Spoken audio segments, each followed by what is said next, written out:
မြေဘူးထဲမှာတနေကုန်မေလက်သေးချမှာမြေကြီးတွေကြောင်စာအုပ်ကိုကင်ထားရင်အမေမျက်နှာကိုကြည့်မိတယ်ပန်ပန်းနဲ့ချီလမ်းမှာငါရဲ့အလန်းတိုင်းမှာ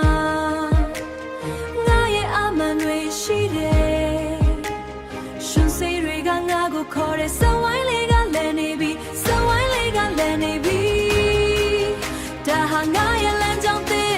ကြိုးစားမှုကဖြစ်ပေးမယ်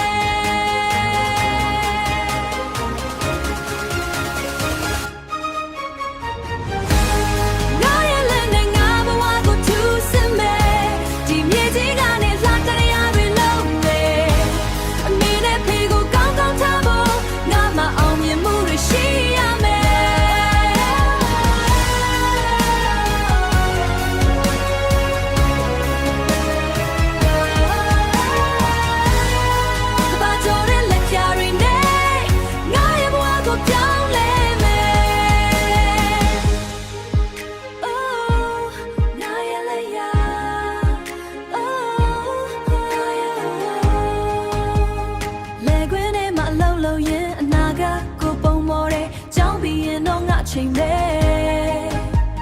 ရှင်စိတ်တွေနဲ့ကစားမယ်လူတွေကငါကိုချစ်နေပါစေငါရဲ့ပန်းအဝေးကြီးမှာရှင်စိတ်တွေကငါကိုခေါ်တဲ့စဝိုင်းလေးကလည်းနေတာဟာငါရဲ့လမ်းကြောင်းသစ်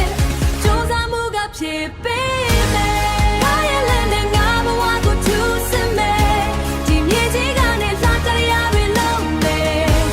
အမေနဲ့ဖေကိုကောင်းကောင်းထားဖို့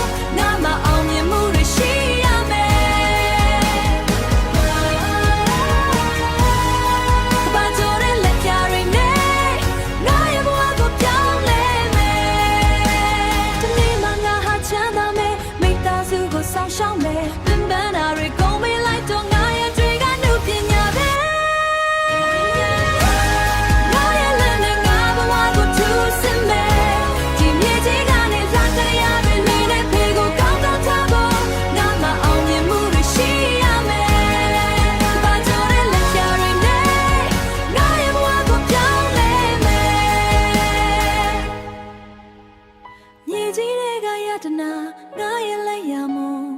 တေချာပေါက်ဖြစ်လာမှာပါ